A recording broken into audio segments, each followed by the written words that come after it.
এখানে এই যে 8 বার না ইতিহাস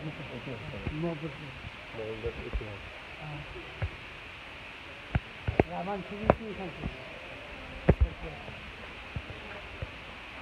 কাকা এখানে কি রামায়ণের তো পুরাটাই যা করা আছে কোনখান থেকে ওই যে রামের মারা এখান থেকে না কৌশলা কৈশি শিল্পীরা আচ্ছা কৈশি দাস ছিল মন্ত্রা পাঁচজন রামায়ণ এখানে ছেলে হওয়ার পরে কৌশলা হলো রাম কৈশির ঘরে শিল্পীরার জন্ম আচ্ছা মাঝখানে জন্মব্যবস্থা লক্ষণের প্রতিদিন 4 ভাই সীতার বাবা ছিল মিথিলা রাজা জনক রাজা উনার প্রতিজ্ঞা যে ধনিক ভাঙবে তাকে দিয়ে সীতা দিয়ে দিল আচ্ছা আচ্ছা ধনিক ভাঙতে পুরো মন্দিরটাতে সব ইতিহাস হ্যাঁ ওই যে ধনিক ভাঙতে আচ্ছা আচ্ছা হ্যাঁ হ্যাঁ সীতাকে দেখানো হতো অনুষ্ঠান লাগে তীরের পরে আর বিয়ে হতেই গেল আচ্ছা ওই যে আমাদের হিন্দু ধর্মে মাটির ঘটে করে হ্যাঁ হ্যাঁ এখানে বিয়েটা হচ্ছে হ্যাঁ বিয়ে দিল আচ্ছা আচ্ছা এখন গ্রামের বনবাস থেকে 14 বছর এটাই কাছে গেছে এই যে পুরাটা মন্দিরটা নিয়ে অনেক কাহিনী হ্যাঁ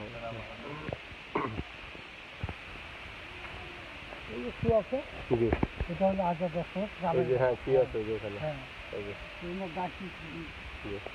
উনি 3 রানীকে বলছিল যে আমার সেবা যে ভালোভাবে করছে তাকে দুটো বর দিব আচ্ছা মানে দোয়া দিব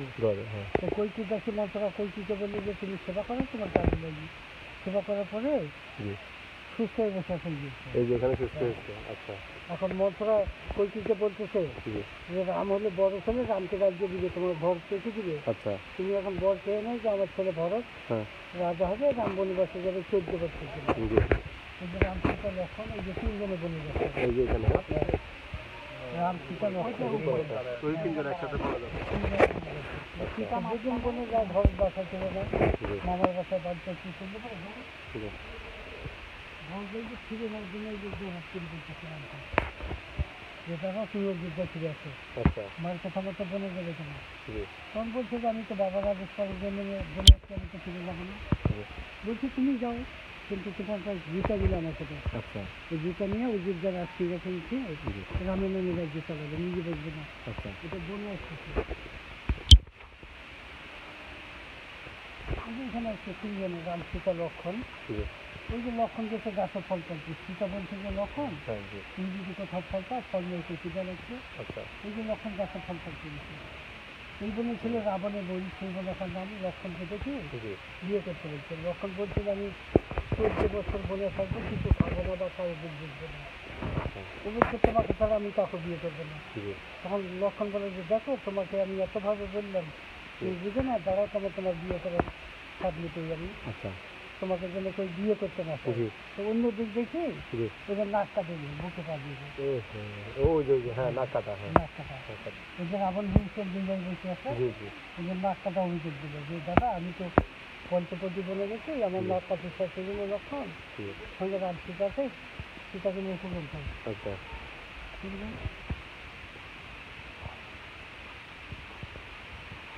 ওই যে রাবণ রসন আছে সীতাকে হাত দিয়ে রসে উঠে দিয়েছে চিৎকার করে কান্নাকাটা করে যে কোথায় আসো আমি রক্ষা করো রামের ভক্ত ছিল পাখির নাম জেটাই এই পাখি বাধা দেয় বাধা দিলে পরে রাবণ কি করে জেনাকাকে গিয়ে লঙ্কা নিয়ে গেছে লঙ্কা বসেই গেছে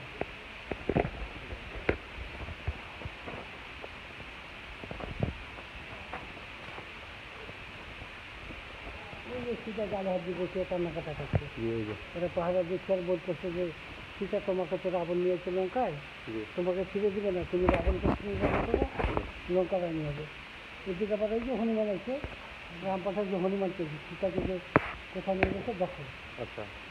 হনুমান আছে সীতার সঙ্গে পরামর্শ করলো তো বিয়ের সময় মেয়ের হাতে আংটি দেওয়া হয় আংটিটা সীতার হাতে ছিল তো হনুমানকে দিল যে তুমি যে রামকে দেখ না হলে বিশ্বাস করবে না তুমি যে লঙ্কা আসবে না আংটিটা সেই যাবে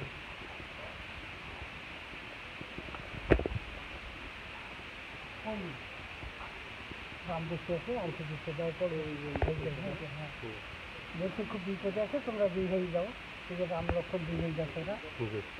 একজন নাম হলো কিষ্কিন্দা ও রাজা হলো বানরের রাজা বালি আর শিগগিরি বালি হলো বড় শিগগিরি বলে ছোটো বালি শিগগিরিকে মাছ ধর দিয়ে বাড়তে দিতে বাড়তে দিয়ে রামের সঙ্গে সাহিত্য ধরলে পরে রামকে বলছে কোথায় যাবে ভাই তোমরা তখন বলছে যে আমরা তো সীতা উদ্ধার করবো লঙ্কা তখন বলছে যে আমার ভাই বালিকে মারবে তোরা আমি তোমার সীতা উদ্ধারে সাহায্য করবো রাম তো বিপদে পড়ছে বলছে ঠিক আছে আমি তোমার ভাই বালিকে মারবো তখন বলছে যে আমার ভাই যে যোদ্ধা দিয়ে তাকে যে মারবি গিয়ে পৌঁছে দিতে হবে রাম পিছনে তখন একটা তীর মারে 7টা তাল গাছ ফুটে ওঠে নিয়ে ওই যে তাল গাছগুলো দেখাচ্ছে ওই যে বালিকে মারতেছে রাম তীর দিয়েটা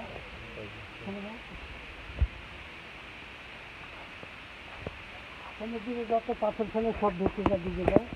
ওই যে হনুমান আছে রামের পাহাড় দিকে দেখতেছে ছবি যত পাথর ফেলে সবকে ঢুকে যায় দিকে যায় এই তখন আগে মাথায় হাত দিয়ে আশীর্বাদ করলে যে তুমি রাম নাম লেখে পাথর ফেলে সে তুমি নামে দিই ওই যে লঙ্কা ভক্তি ওখানে রাবণের সঙ্গে রামের যুদ্ধ আর যেটা বড় যুদ্ধ সেটা করে আছে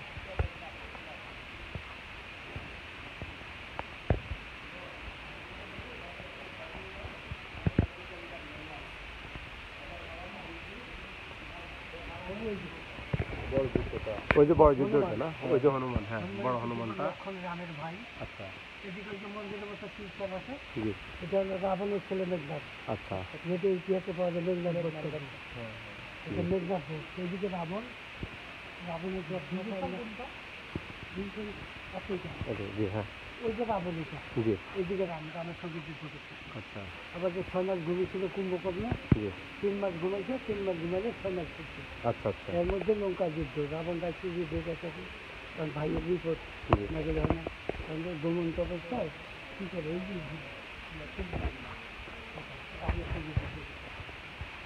আর এখানে হলো মূর্তি হলো কৃষ্ণমূর্তি এটা দিনাজপুর রাজবাড়ি জন্মাষ্টমীর একদিন আগে আচ্ছা আচ্ছা আবার রাত পূর্ণিমার একদিন আগে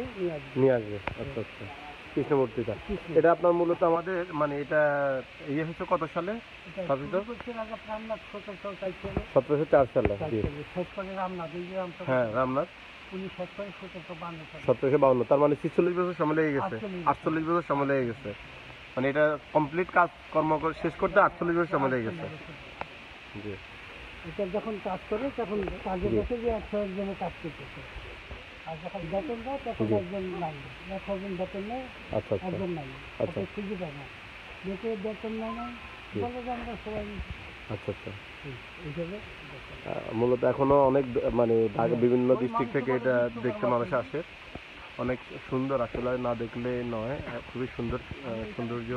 চারদিকটা একেবারে রাজবাড়ির মতো যদি হোক তারপরে এটা যে কাকা আপনার নাম কি আমার নাম নরেন্দ্র দাস কাকু এখানে মন্দিরের সেবা 30 বছর নিয়োজিত 30 বছর যাবতে উনি এখানে আছেন এবং এটার প্রাচীন ইতিহাসগুলো আমরা ওনার থেকে জানতে পারি উনি আমরা যখন ঢাকা থেকে আসছি উনি খুব নিজের থেকে আগ্রহী হয়ে আমাদেরকে ইতিহাসটা জানিয়েছেন আমরা অনেক সময় এগুলা বইতে আমরা পড়েছি আমরা এগুলা ইতিহাস জানার জন্য এবং ভালোভাবে দেখার জন্য আমরা বন্ধুরা আসলে সবাই আসছি এখানে আমাদের উদ্দেশ্য ছিল একটু ঘোরা এই যে আমার ফ্রেন্ড শুভ ও হচ্ছে ছোটো ভাই ওইও খুব ভালো মানুষ আমাদের উনি স্থানীয় আমাদের বন্ধু এখানের এলাকার বন্ধু আমার ছোটো ভাই আলামিন ওইও এখানের স্থানীয় আমরা আসলাম আলহামদুলিল্লাহ আমাদের খুবই ভালো লেগেছে আমাদের আরও কিছু ফ্রেন্ড আছে যারা আছে ঘোরাঘাড়ের মধ্যে ঘুরতেছেন যারা কিন্তু আসলে বলতে কি সত্যি বলতে কি দেখার থেকে শিক্ষা বড় কিছু হতে পারে না সেটা হোক না আপনার যে কোনো স্থান অবশ্যই ঘুরবেন দেখবেন মানুষের সবাই ভালো থাকবে আমরা তো আসলে ঢাকাতে এক হিসেবে আমরা বন্দী হয়ে থাকি আসলে দেখার শেষ নেই আমাদের দেশে এত সুন্দর সুন্দর স্থাপনা আছে এত সুন্দর সুন্দর জানার মতো অনেক কিছুই আছে শেখার মতো অনেক কিছুই আছে আসলে আমরা তো অনেক কিছু বইতে পড়ে শেষ করা যায় না অনেক কিছু আপনার যদি এসে না দেখেন ইতিহাস না জানেন অনেক কিছু শেষ করা যায় না বই পড়ে জাস্ট অনুভব করা যায় কিন্তু সরাসরি আসলে অনেক কিছু জানতে পারবেন অনেক কিছু চিনতে পারবেন অবশ্যই আশা করি আপনারা আসবেন এখানে ইনশাল্লাহ আসবেন তো ইনশাল্লাহ দেখা হবে অন্য কোথাও আবার নতুন করে আল্লাহ হাফেজ